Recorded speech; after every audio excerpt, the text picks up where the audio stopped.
I'm Eugene Woloszyn, a member of the Green Party of Connecticut, but I'm speaking as an individual.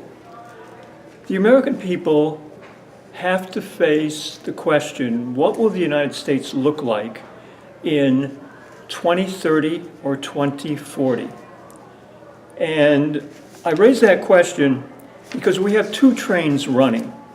One of them is continuous warfare by the United States with over 850 bases around the world and spending about $4 trillion on warfare since 2001. And there's another train running. There's China, who eventually is going to surpass the United States in economic strength and power. And China has not engaged in any warfare since 1979. And China is building its economy. In 2008, the United States faced a financial crash. China was not really involved in the crash very much, but it decided to spend a great deal of money, trillions of dollars, in redeveloping its society, in infrastructure, and creating 37 brand new international airports that are going to be the basis for the factories of the future. They built their rail network, high-speed trains, highway system within China. And now they are going on to another level. And that is, they are going to redevelop from Western China all the way to Europe what is called a land bridge of development. China has set up an industrial development bank with $100 billion. The United States doesn't have money for that because we've spent it all on wars. And now with Trump's new tax plan, the businesses are not going to be paying for war efforts in the future. That's going to come out of workers' pockets.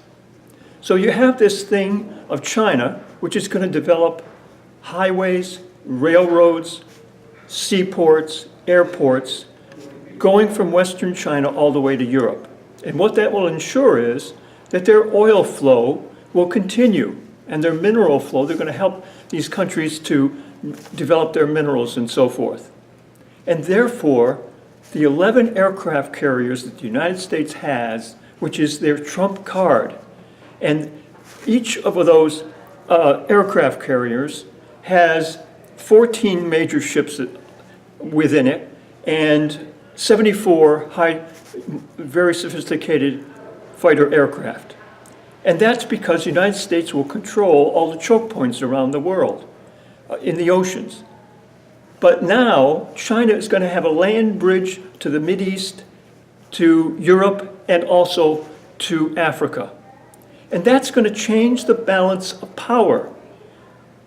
And we have to look at 2030, 2040. The United States has deindustrialized its base. We depend on cheap products that Apple obtains through low-wage labor in China and other places, in India, elsewhere. And we bring all those products to the United States, and they go into the Walmarts and the Apple stores, etc. But there is a long-range tendency here for the United States to go downhill economically and China to grow very rapidly. So what's your suggestion? Good question.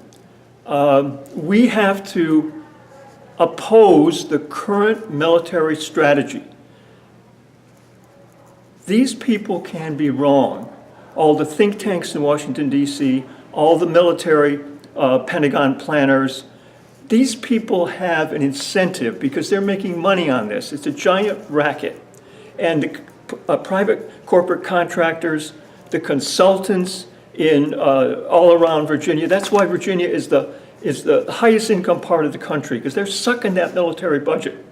And that military budget means we don't have an infrastructure budget in the United States. We don't have a system where the low-wage workers can have a job and can prosper. So we have to cut the military budget, because since 1979, if you just look at the history, it's been a disaster of U.S. military policy since that time. Remember when we watched news reports in 79, there was all the talk of freedom fighters, and the CBS correspondents, ABC correspondents were going overseas, and they were saying, these are the people that we need to back.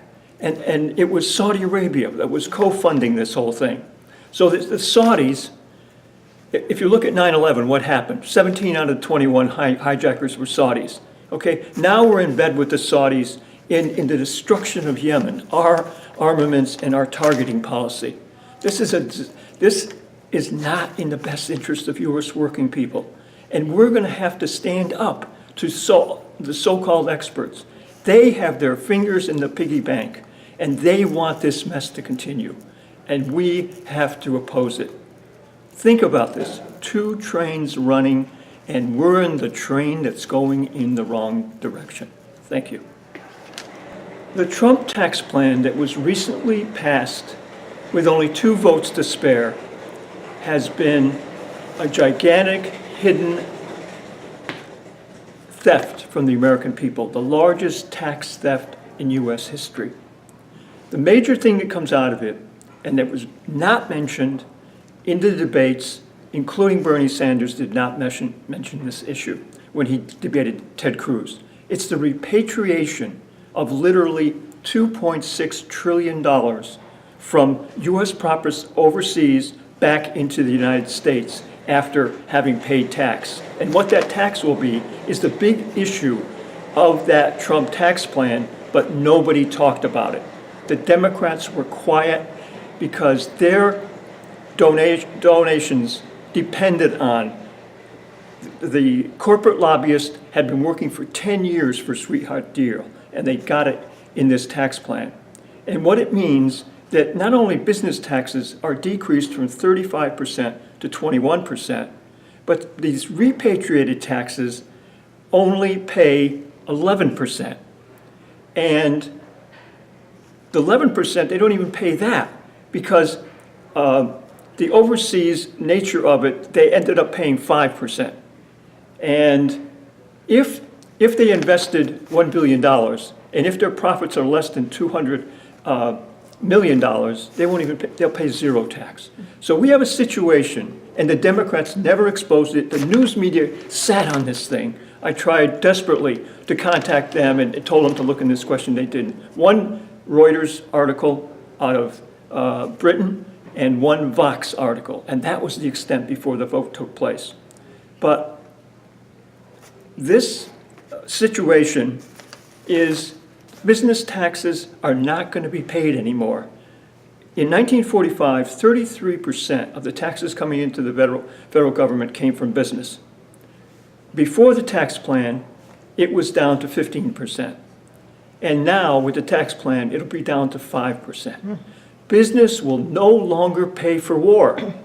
And that war and that military preparation and the 11 aircraft carrier task forces that the U.S. has is to protect overseas investments and protect the movement of oil that they own from one place to another and products from China. All that naval gigantic fleet is to protect business, and business says, I'm not going to pay for it anymore. And as Leonora Helmsley, the billionaire hotel owner, said to her private staff, taxes are for the little people to pay. And that's what they believe. And so they're not going to pay for it. They're going to force us to pay for it. And at the same time, the new plan says that there will be no taxes or practically 0 taxes on foreign profits. While there's U.S. taxes, they'll be paying, U.S. income, they'll be paying 21%. So therefore, more jobs are going to go overseas. It's so blatant, and none of the media deals with it. This is a question of U.S. offensive war policy around the world, and the tax policy is now flowing from that. And we have to change both. Think about it. And your name? Eugene Woloszyn. I'm a Green Party member from Connecticut. I'm speaking on my behalf at this anti-war conference, which was a beautiful thing. And watch it in video at the website, because there was so much wonderful information passed on that, thank you. And that's noforeignbases.org. Noforeignbases.org. Thank you very much. It looked like a mugshot. Yes.